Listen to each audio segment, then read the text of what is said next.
Hi guys, I hope you're all well. So I wanted to jump on here today and talk about 5 ways to improve your self-esteem. Now in lockdown and through 2020 and even now in 2021 as the world opens back up again, hopefully, we have gone through a lot of changes and we have had to spend a lot of time with ourselves, and obviously as you go out into the real world again, you're going to see people you haven't in a long time. People will have changed, people will have done stuff with their lives that maybe you haven't, and it's very easy to compare yourself. So to prepare for all these changes, I want to talk about my top 5 tips on improving your self-esteem, how you can make yourself feel the best that you can, so when you do finally decide to start living a normal life again, you can do it feeling the best that you possibly can. So let's go.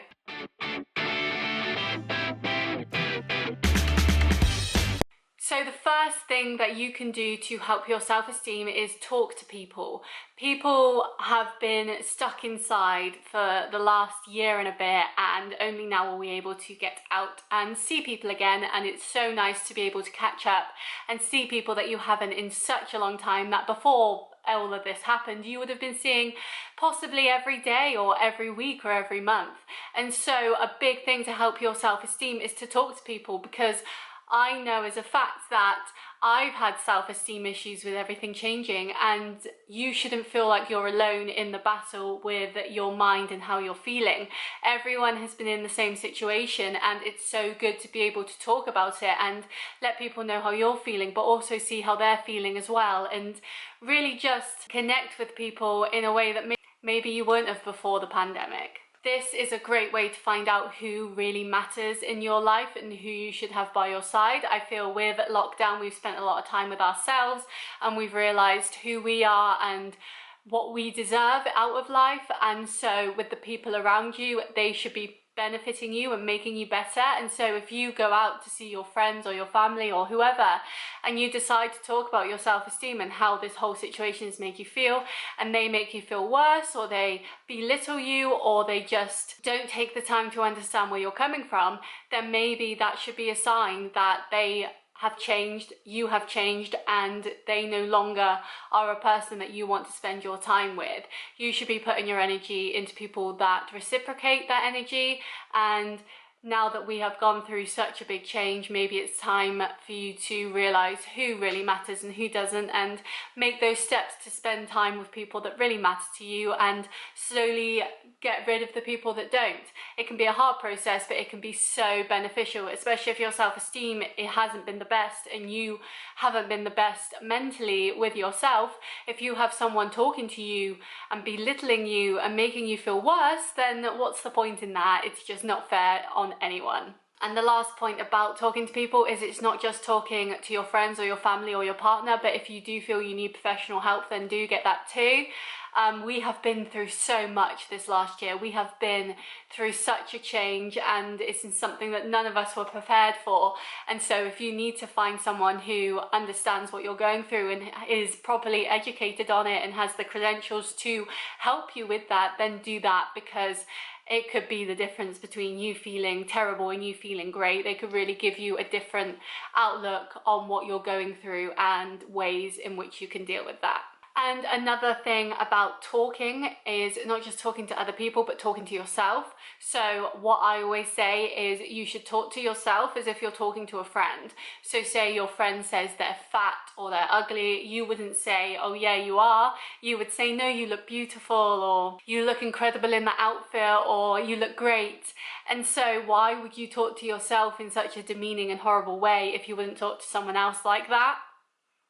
At the end of the day, you are stuck with yourself for the rest of your life, and if you aren't going to be your biggest cheerleader and you're going to be a hater of yourself, then you're going to be miserable, and there's nothing that will change that. And so you need to start looking at yourself and loving yourself for who you are, because if you don't, then it's just going to get worse. It's going to snowball. And if you say to yourself every morning that you do look great and you have a great smile and you're happy and you're content and you're making the steps and changes to make yourself even better, then slowly over time those affirmations and those things you say to yourself will start sinking in. Whereas if you wake up and think, oh, I'm so ugly today, oh, I look really fat, or I hate how my body looks, then slowly your mind will become this cesspool of negativity, and you're not going to help yourself because you'll have no motivation to do so, and also you're going to project that negativity on other people, so then you could end up even more alone because you're so down all the time.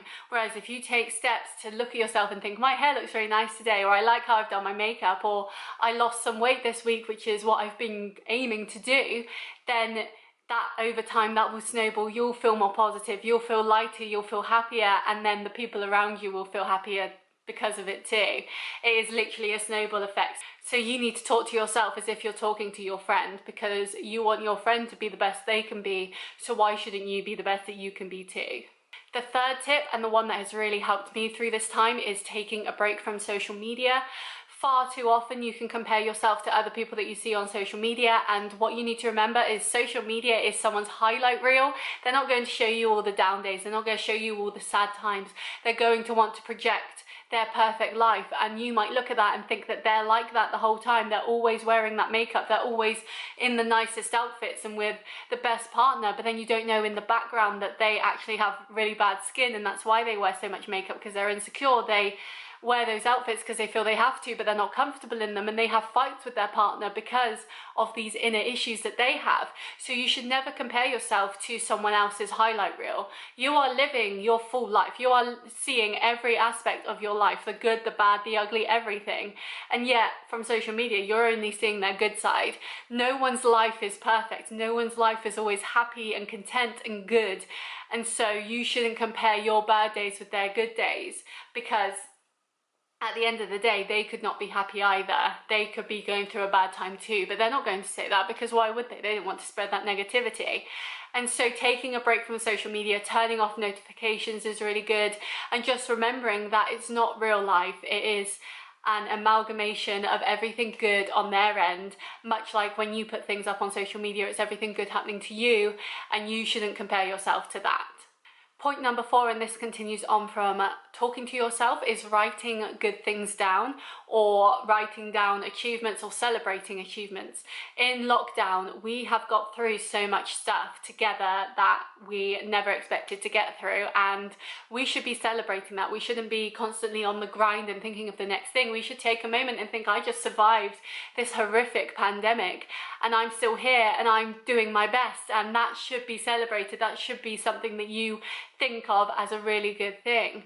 And so writing those things down, recognizing those things as stuff that you've achieved, even if they're tiny, like getting out of bed or making your bed or doing the washing up or cooking dinner instead of getting a takeaway. They're all small achievements that we should really not take for granted, because they add up to the big achievements. And so while we can always be on this grind culture of doing the next thing and constantly getting better and constantly looking forward, we should also take time to look at us now and think, what have I done now? What have I done today that's been fabulous? And it could literally be the smallest thing, like filming a YouTube video or getting out of bed or cooking and cleaning. You know, like, it can be the tiniest things, but it can be so important to your mental health and to making you better. And so I've started doing this too, where I create a to-do list, and I basically put every single thing that I need to do on that to-do list, no matter how minuscule. And when I tick it off, I get a little dopamine rush of thinking I've done something good today. It could literally be making my bed or going for a workout, but because I've done that and because I've ticked it off, I can feel proud of myself. And so make a to-do list for your days too. There are hundreds of apps out there that you can make to-do lists on, so you can keep it on your phone so it's always next to you, so you never forget about it. I made a widget on my home screen so I can always see what's on my to-do list too, and then I can tick those things off and I can feel proud of myself. And to be honest, a completed to-do list is always the biggest dopamine rush, because you know you've done everything that you set yourself out to do today, and anything else you do is just a bonus. And we shouldn't just celebrate those goals that we've hit, we should also treat ourselves for them. So say you've hit a milestone with your social media, or say you've gone out to see your family when you haven't seen them in ages, or you have taken on a charity event or anything like that. then you should treat yourself and you should feel proud for that. If you're doing a walking event, buy yourself some new walking boots. If you've seen your family, treat yourself to a takeaway for dinner because you've been out all day.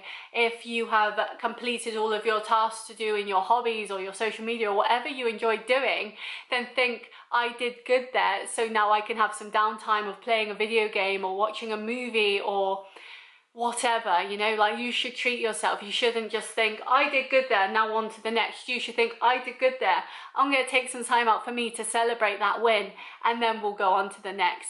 We can't miss out that middle part that is so important. That is appreciating everything that you've done and really putting yourself first, because so often we put other people first, but at the end of the day, say you're a battery, if you're constantly giving out energy to other people, soon your battery is going to be depleted and you'll have no energy left for yourself.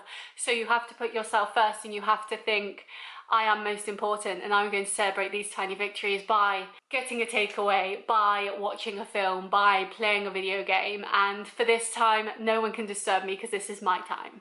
And this brings me on to point number 5, which is take time for yourself.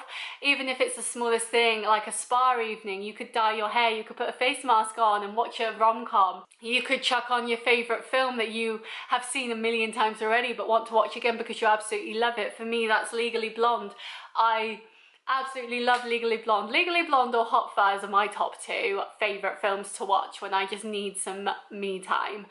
You could put on your favourite music and have a dance around, because dancing gets your body moving, but it's also so much fun.